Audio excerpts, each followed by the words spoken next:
वृक्ष के जन्मोत्सव कार्यक्रम से हमें एक शिक्षा लेना है। कार्बन उत्सर्जन के सारे स्रोत बंद कर दिए जाएं तो भी 2135 या कोई सन आप बता रहे थे कि ग्लेशियर पिघलने की घटना इतनी तेज होगी कि तमाम देश उसमें डूब जाएंगे। अमर विचार आप सबका हार्दिक स्वागत करता है। अपना अथवा अपनों का जन्मदिन तो हर कोई बड़े शौक से मनाता है, पर क्या पेड़ का भी जन्मदिन मनाया जाता है? इस प्रश्न का अचंभित करने वाला उत्तर हाँ है। ये अनसुना और अनूठा उदाहरण गोंडा जनपद के वजीरगंज क्षेत्र के परिषदीय विद्यालय मझरेती का है। यहाँ 12 वर्ष पूर्व रोपित पीपल व नीम के पेड़ का जन्मदिन हर वर्ष मनाया जाता है। जन्म यानी कि रोपण दिवस पर जनपद क्षेत्र व स्थानीय मानंद समर्थकों सहित उत्साह व हर्षोल्लास के साथ न सिर्फ सम्मिलित होते हैं बल्कि इससे औरों को प्रेरणा लेने का परामर्श भी देते हैं। इस बार के वृक्षारोपण दिवस पर प्रकृति का समर्पण के साथ पूजन करते हुए विद्यालयों के छात्र छात्राओं का बाल भोग भंडारा भी आयोजित हुआ। कार्यक्रम में रोपित पीपल व नीम की सामूहिक पूजा के साथ पुष्प वर्षा कर पर्यावरण संरक्षण का संकल्प लिया गया। पंडित ओम प्रकाश शास्त्री ने श्री रामचरितमानस के सुंदर कांड का मधुर गायन कर इष्ट व प्रकृति की पूजा से कार्यक्रम की शुरुआत की, तो प्राथमिक शिक्षक संघ के जिलाध्यक्ष विनय तिवारी ने वृक्ष जन्म दिवस आयोजन की सराहना करते हुए इसे प्रकृति के साथ अनुपम समन्वय बताया। संघ के वरिष्ठ उपाध्यक्ष बलवंत सिंह ने कोरोना काल के भयावह समय को याद कर वृक्षों की अहमियत को बाखूबी समझाया। उन्होंने अध्यात्म का उदाहरण देते हुए पीपल को ब्रह्म तो नीम को शक्ति का स्वरूप बताया। वजीरगंज खंड शिक्षा अधिकारी हर्षित पांडे ने वृक्ष को परिवार का हिस्सा मानकर जन्मदिन मनाना रोमांचित करने वाली घटना बताते हुए इसे प्रकृति संग समन्वय का सर्वोत्तम साधन कहा। प्रगतिशील विचारक विजय पांडे ने वृक्ष जन्म दिवस मनाना दुर्लभतम आचरण की तुलना की। कार्यक्रम के दौरान विद्यालय प्रधानाध्यापक नंद कुमार मिश्र ने सेवानिवृत्त शिक्षक रामधन पांडे, ओम प्रकाश पांडे सहित अन्य अतिथियों को प्रतीक चिन्ह देते हुए माल्यार्पण कर स्वागत किया। उच्च प्राथमिक शिक्षक संघ के ब्लॉक अध्यक्ष सुशील कुमार मिश्र, कन्हैयालाल मौर्य, अजय कुमार ने भी विचार व्यक्त किए। रेणु तिवारी, अशोक दुबे, राहुल पांडे, गुड्डू त्रिपाठी, डॉक्टर राजेश प्रताप सिंह आज मौजूद रहे। कार्यक्रम में राहुल पांडे की विशेष भूमिका रही। अमर विचार ब्यूरो। इस जिले के शिक्षक संघ के अध्यक्ष विनय तिवारी जी, सुशील मिश्र जी तथा जितने भी आगंतुक हैं, अपने शिक्षक बंधु, ग्राम सभा के लोग, मौजूदा प्रधान, पूर्व प्रधान, जो भी उपस्थित बंधु हैं, सबका यहाँ स्वागत है, हार्दिक अभिनंदन है, वंदन है। बंधुओं, बातें तो बहुत हैं। अभी एक कोटा की बात चली, यह भी दुखद है और निंदनीय, यह नहीं होना चाहिए। बच्चे इस देश की नीति, शिक्षक समाज के भावी पीढ़ी का निर्माता है। बच्चे यही देख के और सीख के जाएं कि यहाँ रजिस्टर फाड़ा जाए, यहाँ मारपीट हो, यह एक ऐसा समाधान जिससे इसकी पुनरावृत्ति दोबारा ना हो, यह कहीं के और किसी के लिए भी अच्छा नहीं है। यद्यपि यह विषय नहीं था, वृक्ष के जन्मोत्सव कार्यक्रम से हमें एक शिक्षा लेना है। यह पीपल का और नीम का वृक्ष है। शिक्षक समाज है, आप सब विद्वान हैं, जानकार हैं। इसमें हम बहुत किसी चीज का महिमा मंडन नहीं करना चाहते हैं, लेकिन अध्यात्म के इतिहास में 6 महायोगी हुए हैं। 5वें महायोगी भगवान श्री कृष्ण ने अपने श्री मुख से गीता के उपदेश में कहा कि हे अर्जुन, मैं शब्द में ओम और वृक्षों में पीपल। वैज्ञानिक शोधों से यह पता चला है कि 24 घंटे ऑक्सीजन इस वृक्ष से निकलता है और कोई भी वृक्ष इस दुनिया में ऐसा नहीं है जिसमें हर क्षण ऑक्सीजन निकलता हो। तमाम सारे वृक्ष ऐसे हैं, दिन में ऑक्सीजन देते हैं और रात में वो ऑक्सीजन लेते हैं। तो एक वैज्ञानिक के शोध का आप हवाला देके बता रहे थे कि अगर आज से ही सारे इंजन जो दुनिया में चलते हैं वो सब बंद कर दिए जाए, यानी कार्बन उत्सर्जन के सारे स्रोत बंद कर दिए जाए, तो भी 2135 या कोई सन आप बता रहे थे कि ग्लेशियर पिघलने की घटना इतनी तेज होगी कि तमाम देश उसमें डूब जाएंगे।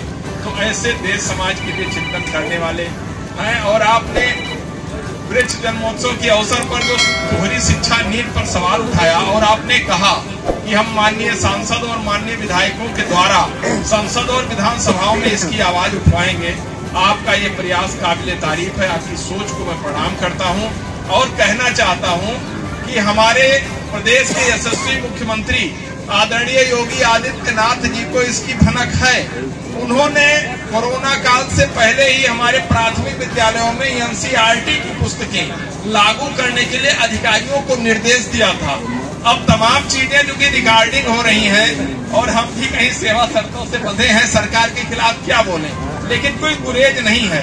ये जो अफसरशाही है ये लोकतंत्र में सबसे बड़ा रोड़ा है, समानता में सबसे बड़ा रोड़ा अफसरशाही है। क्योंकि किताबें जो निःशुल्क बच्चों को बांटने के लिए आती हैं हमारे प्राइमरी और जूनियर स्कूलों में, ये हमारे आपके लिए तो इनकी कोई कीमत नहीं है, लेकिन ये उनके लिए इसकी कीमत है जो इसको छपवाते हैं, जिनका टेंडर होता है वो करोड़ों में नहीं पूरे प्रदेश में अरबों में उसका टेंडर होता है। और उसके लिए क्या क्या पापड़ अधिकारियों को बेलने पड़ते हैं। अगर एनसीईआरटी की किताबें लागू हो जाएंगी, एक समान शिक्षा प्रणाली लागू हो जाएगी, तो फिर उस ठेके का क्या होगा जो अरबों रुपए का ठेका होता है हमारे यहाँ किताबों का, ये प्रश्न चिन्ह है। और इन बातों को कोई हमें लगता है मुख्यमंत्री जी को बताया नहीं, वो दृढ़ इच्छा शक्ति वाले व्यक्ति हैं। और अपराध भ्रष्टाचार के खिलाफ, अपराध के खिलाफ जीरो टॉलरेंस की उनकी नीति है। अगर इस बात को कोई उन्हें बताएगा कि अफसरशाही एनसीईआरटी की किताबों को, पाठ्यक्रम को लागू करने से इसलिए रोड़ा अटका रही है कि जो मुफ्त पाठ्य पुस्तकों का वितरण होता है, इनकी जो छपाई और इसमें जो ठेका होता है, ये उनका बंद हो जाएगा, इसलिए एनसीईआरटी की किताबें नहीं लागू हो रही हैं। तो शायद मुख्यमंत्री जी और तेजी से इस पे काम करेंगे। और जिस दिन एनसीईआरटी की किताबें प्राइमरी स्कूलों में लागू हो गई पांडे जी, उसी दिन हमारा बच्चा चाहे केंद्रीय विद्यालय में पढ़े, चाहे दिल्ली गवर्नमेंट में पढ़े, चाहे उत्तर प्रदेश में पढ़े, चाहे मध्य प्रदेश में पढ़े, सब जगह एक किताबें और भारत सरकार की एक समान शिक्षा नीति, एक समान पाठ्यक्रम एनसीईआरटी, वो सभी गरीब हो चाहे अमीर हो, सबको पढ़ने को मिलेगा। कोई पढ़ेगा कि गंगा को भागीरथ लाए थे और कोई पढ़ेगा कि गंगा हिमालय के ग्लेशियर से निकली है। दोहरी शिक्षा नीति नहीं चलेगी। और जब तक ये अफसरशाही, इस पर तगड़ी नकेल हमारी चुनी हुई सरकारें नहीं लगाएंगी, तब तक ये व्यवस्था बदलने वाली नहीं है। घर में अपने क्षेत्र में जाकर इस कार्यक्रम का प्रचार प्रसार करें और ये जीवनदायी जो वृक्ष है, इनके संरक्षण के लिए, इनको लगाने के लिए हम कार्य करें। क्योंकि हमने पढ़ा है कि जीवन शब्द का अगर संच्छेद कर दिया जाए तो वो दो शब्दों से मिलकर बना है, जीव और वन। यानी जीव तभी है जब वन है, अगर वन नहीं रहेंगे तो हमारा जीवन नहीं रहेगा। इन्हीं शब्दों के साथ आज के इस कार्यक्रम के लिए पूरे विद्यालय परिवार का मैं हार्दिक आभार व्यक्त करते हुए बधाई देता हूँ। जय शिक्षक जय भारत। जहाँ पर्यावरण को लेकर के वृक्ष के मतलब वृक्ष का जो है जन्मोत्सव मनाया जा रहा है और ये सबसे अच्छी बात है, सबसे खुशी की बात है। अगर जिस वृक्ष का या हम सभी लोग ये मान लें कि हमको वृक्ष हमारे परिवार के हैं, हमारी संतान है या हमारे बीच के हैं या हमारे बुजुर्ग हैं, तो अगर इस तरह से मान के हम उनकी सेवा करते रहेंगे तो जाहिर सी बात है कोई जल्दी उन पर आरा नहीं चलाना चाहेगा। और जब पेड़ पौधे हमारे इस वातावरण में रहेंगे तो सबसे बड़ी चीज हमें ऑक्सीजन की नहीं कमी होगी। पिछले दिनों आपने देखा कोरोना काल में बहुत सारे हमारे नियर एंड डियर जो हमसे बिछड़े गए हैं वो ऑक्सीजन की ही कमी से गए। ऑक्सीजन की सबसे बड़ी समस्या हो गई थी। उस समय लोगों को लगा कि नहीं हरियाली होनी चाहिए चारों तरफ। तो एक ये बहुत अच्छी पहल है और हम सबको चाहिए कि पेड़ों का लालन पालन जरूर करें। इनसे पेड़ जब छोटे रहते हैं तो देखने में अच्छे लगते हैं, हरियाली रहती है, बड़े होते हैं तो फल देते हैं और अगर पेड़ और भी बड़े हो गए, बूढ़े हो गए तो इनकी लकड़ियां भी हमारे काम आती हैं।